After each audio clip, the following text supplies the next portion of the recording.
America समेत कई देश हैरान हो गए हैं।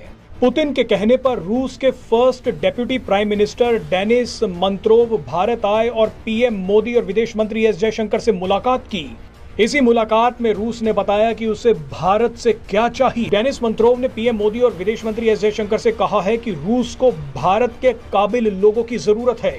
रूस ने इजराइल का एक सफल मॉडल देखकर भारत के लोगों की मांग की है। है कि भारत हमेशा से इंटेलिजेंट था, भारत में लोग हमेशा से बहुत इंटेलेक्चुअल पैदा हुए, भारत में हमेशा से इस पूरी दुनिया में मिसाइल मैन कौन था? हमारे एपीजे अब्दुल कलाम भारत के इंडियंस को, हमारे इंडियन बहन भाइयों को, हमारे इंडियन दोस्तों को, इंडियन के साथियों को इंडिया के किसी किस्म की कोई मुश्किल नहीं होगी अब। और भारतीय रशिया जा सकेंगे विदाउट वीजा।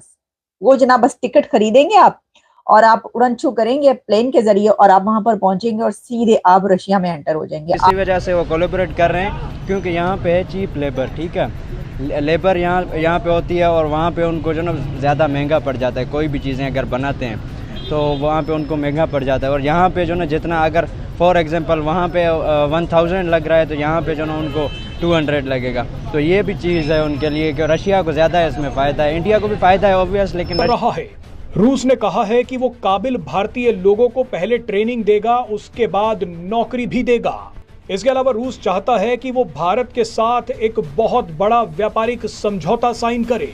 रूस भारत के साथ मिलकर एक फ्री ट्रेड एग्रीमेंट साइन करना चाहता है। आज से आप 13 साल 11 साल पहले आप चले जाओ तो भारत के ऊपर पाकिस्तान भी हंसता था कि भाई तुम्हारे यहाँ ज्यादा जो है ना फायदेमंद साबित होगा, क्योंकि ये दोनों के दरमियान जो एक मुआहदा है ना, जैसे पाकिस्तान और चाइना के दरमियान हुआ है। अब जैसे दोनों जब भी कोई नई मिलिट्री कोई चीज़ आती है तो ऐसा ही भारत के लिए बहुत फ़ायदेमंद होगा। भारत को रशिया की मिलिट्री के ऊपर एक्सेस मिल जाएगी। वहाँ पे जो है ना जब भी वो नई चीज़ें बनाएंगे, कोई नई चीज़ें बनाएंगे, वहाँ पे मेड इन भारत भी आएगा, इंडिया आएगा। तो जय हिंद दोस्तों, पिछले 5 महीनों से नाइजीरिया और गुयाना की तरफ से प्रधानमंत्री नरेंद्र मोदी जी को इनविटेशन थी। इसके बाद ब्राज़ील में G20 की मीटिंग भी थी। तो इसलिए प्रधानमंत्री नरेंद्र मोदी जी का 5 दिनों का दौरा है और 3 देशों का यह दौरा है। बहुत इंपॉर्टेंट कंट्री जा रहे हैं प्रधानमंत्री नरेंद्र मोदी जी, नाइजीरिया, जो कि अफ्रीका का बहुत इंपॉर्टेंट कंट्री है और अफ्रीका में उन देशों में से है जिससे भारत के 10 बिलियन से ज़्यादा के ट्रेड है। मेरे ख्याल से नाइजीरिया से 14-15 बिलियन US डॉलर की ट्रेड है। और मैं आपको बताता चलूं कि नाइजीरिया को भारत दबा के ये जो 2 व्हीलर मोटरसाइकिल्स है ना वो सेल करता है। और नाइजीरिया में भारतीय मोटरसाइकिल का अलग ही लेवल का क्रेज है। इस पे एक डॉक्यूमेंट्री भी है, वो भी आप लोग सर्च करके देख सकते हैं, इंडियन बाइक्स इन नाइजीरिया। वो भी काफ़ी अच्छी डॉक्यूमेंट्री। इसके बाद आपको पता ही है कि गुयाना में क्या है, 40% भारतीय ओरिजिन के लोग वहाँ पे रहते हैं। भारतीय गाने, भारतीय मूवीज़, खास करके भोजपुरी गाने और मूवीज़ वहाँ पे गुयाना में काफ़ी पसंद की जाते हैं। इवन दो भोजपुरी वहाँ पे लैंग्वेज है, तो कल्चरल टाइज भी हैं और गुयाना और भारत के डिफेंस टाइज भी डेवलप हो रहे हैं, तो इसलिए इम्पोर्टेंट। और ब्राज़ील में G20 की मीटिंग है, आपको पता ही। तो इतने दौरे देख के पाकिस्तान जला हुआ है। को भारत को सर्वप्रिय रखना चाहती है, सर्वप्रथम रखना चाहती है। अब ऐसे में पुतिन के कहने पर रशिया के डेप्यूटी पीएम जो है बड़े हैंडसम थे, मैंने देखा न्यूज में। तो उन्होंने आकर के डॉक्टर एस जयशंकर से मुलाकात की, लेबर के ऊपर बात हुई है, फ्री ट्रेड के ऊपर बात हुई है और रशिया ने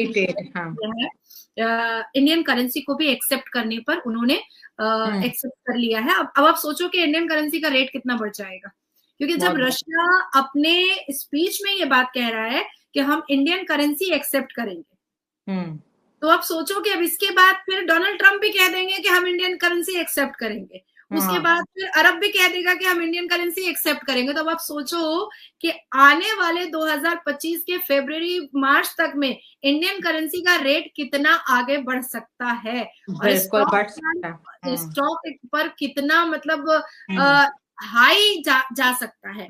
तो ये जो मिशन $100 बिलियन ट्रेड है, इसका जो जय श्री राम जो है वो तो कल हो गया बड़े आराम से। दोनों की ट्रीटी भी साइन हो गई है, दोनों का सिग्नेचर भी हो गया है। डॉक्टर एस जयशंकर ने अपना साइन किया हुआ रशिया के डेप्यूटी प्राइम मिनिस्टर को दिया है, और डेप्यूटी प्राइम मिनिस्टर जो रशिया के उन्होंने अपना साइन कर करके भारत को दिया है। तो विकसित भारत का क्योंकि हमारा एम रहा है, हमारा फोकस रहा है 2047 तक, तो रशिया भी चाहता है कि विकसित भारत में का जो फोकस और एम है हमारा, उसमें $100 बिलियन का जो एक मिशन लिया गया है, वो हमारे विकसित भारत को 2047 में अचीव करने में बहुत ही अहम भूमिका निभा। बिल्कुल सही आपने कहा। और जैसे हम बात कर रहे थे कि इंडिया के स्किलफुल वर्कर इसराइल को भी चाहिए, रशिया को भी चाहिए, और साथ साथ एक और बड़ी फेवर रशिया ने जी इंडियंस लोगों को दी है कि आप हमें सिर्फ इंडियंस दे दो, हम इनको स्किल सिखा के फिर जॉब भी देंगे। यहाँ पर सवाल ये पैदा होता है कि देखिए इंडिया ऑलरेडी स्किलफुल और बड़े एजुकेटेड लोग दुनिया को दे रहा है, जो इंडिया को सर्व कर रहे हैं जी। इंडिया की रेमिटेंसेस दुनिया में वर्ल्ड रिकॉर्ड बना रही, इंडियंस ही कमा के भेज रहे हैं ना। मतलब इतना बाहर से कोई भी नेशन पैसा कमा के अपने मुल्क नहीं भेज रही जितने इंडियंस भेज रहे हैं। हमारे पाकिस्तानी बच्चे जो है बाहर जाना चाहते हैं, वो उनके पास स्किल है या नहीं है वो एक अलग मैटर है, लेकिन दुनिया उनके पासपोर्ट को, दुनिया एज अ पाकिस्तानी यूथ को एक्सेप्ट नहीं करी। लेकिन इंडिया का बच्चा कितना ज्यादा लकी है जनाब, उसके पास स्किल नहीं भी है, अगर वो इंडियन है तो रशियन उसको सिखा के काम जो है जॉब दे देगा। तो इंडिया को तो जॉब जो है ऑफर्स हो रही है, रशिया देख ले, क्योंकि जैसे आपने बात की, मैं इस बात से 100% एग्री करती हूँ कि जाहिर है डोनाल्ड ट्रंप भी $100 बिलियन, इससे बढ़ के कोई फ्री ट्रेड एग्रीमेंट हो सकता है मोदी जी के साथ साइन कर ले। और जयशंकर साहब ने 2 कॉरिडोर्स की भी बात की कि भाई इंडिया को रशिया के साथ कॉरिडोर्स के साथ जो है ना अब आप कनेक्ट करें। तो इंडिया अपनी कनेक्टिविटी को भी बढ़ा रही, कितना बड़ा मैं कहती हूँ कि जैसे एक आप ये सोच लें कि हमारे देखते देखते हमारा पड़ोसी मुल्क ट्रेड की दुनिया का बादशाह बनने जा रहा है। इतने जबरदस्त कॉरिडोर, मुझे समझ नहीं आती इंडिया इतने कम वक्त में ये सब कैसे कर लेता है। तो वो अगर किसी से कोलैबोरेट करती है तो अपने फायदे के लिए करती है। ठीक हो गया, यानी कि दोनों कंट्रीज को बहुत ज्यादा फायदा होगा इंडिया और रशिया को इस एग्रीमेंट के बाद। जी दोनों को फायदा होगा, लेकिन जो जितना मैं समझता हूँ कुछ ज्यादा जो ना फ़ायदा उसको रशिया को होगा, और इंडिया को भी होगा ऑब्वियस है, लेकिन रशिया को इस वजह से होगा, जैसे मैंने पहले बात की कि जो भी बड़े जो ना वो होते हैं यूरोपियन जो कंट्रीज़ होते हैं ना, वो जैसे हमारे एशिया वालों से करते हैं कोलैबोरेट, वो इसी वजह से करते हैं कि हमारे जो ना वो लेबर जो ना चीप लेबर जो ना वो हैं लेबर्स हैं, तो यहाँ पे उनको थोड़ा कम पड़ जाता है, और वहाँ पे अगर वो अपने उसमें कंट्री में जो है ना फ़ायदेमंद साबित होगा, क्योंकि ये दोनों के दरमियान जो एक मुआहदा है ना, जैसे पाकिस्तान और चाइना के दरमियान हुआ है, अब जैसे दोनों जब भी कोई नई मिलिट्री कोई चीज़ आती है तो ऐसा ही भारत के लिए बहुत फ़ायदेमंद होगा। भारत को रशिया की मिलिट्री के ऊपर एक्सेस मिल जाएगी, वहाँ पे जो है ना जब भी वो नई चीज़ें बनाएंगे, कोई नई चीज़ें बनाएंगे, वहाँ पे मेड इन भारत भी आएगा, इंडिया आएगा, तो ये उनके लिए बहुत ज़्यादा फ़ायदेमंद साबित होगी। ये भारत और रशिया की आपस में जो एग्रीमेंट साइन होने जा रहा है, उससे ये होगा कि भारत को रशिया की मतलब मिलिट्री पे उस पर एसेस हो जाएगी।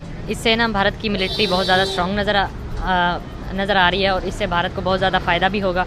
और जहाँ तक मतलब भारत को फ़ायदा हो रहा है, वहाँ कहीं ना कहीं रशिया भी अपना फ़ायदा ले रही है। पाकिस्तान को भी चाहिए कि वो भी ऐसे ममालिक से रब्ता करे और मतलब आपस में कमिटमेंट करे या कुछ भी, ताकि वो हम जैसे लाइक चाइना और हम पाकिस्तान आपस में एक दूसरे के साथ मिल के चल रहे हैं, जिस तरह चाइना और पाकिस्तान आपस में चल रहे हैं, मतलब चाइना और पाकिस्तान एक दूसरे को फ़ायदा पहुंचा रहे हैं। आहिस्ता आहिस्ता चाइनीज़ यहाँ पाकिस्तान में आ रहे हैं, यहाँ की इंडस्ट्रीज़ में काम कर रहे हैं, और पाकिस्तानी यहाँ से चाइना जा रहे हैं, कोई स्टडी करने के लिए जा रहे हैं। उसके बाद टेक्नोलॉजी में पाकिस्तान इस हवाले से बहुत ज़्यादा आगे आ रहा है। चीज़ आई थी, और ये है मुल्क उसकी डिफेंस मिनिस्ट्री के लिए बहुत अच्छा होता है, और वो डेफिनेटली पावर में आने वाली है। लेकिन ये दोनों कंट्रीज़ के लिए बेहतर है अगर रशिया इंडिया के साथ मिल रहा है, और इंडिया रशिया के, बस ये है पाकिस्तान के अगेंस्ट ना यूज़ करेंगे। रशिया के प्राइम मिनिस्टर इंडिया में गया और उन्होंने काफ़ी इसको बढ़ावा दिया है कि ये जो डिफेंस तौर पे ये स्ट्रॉन्ग हो सकें और न्यूक्लियर पावर वगैरह आ सकें इनमें। डील के साइन होने के बाद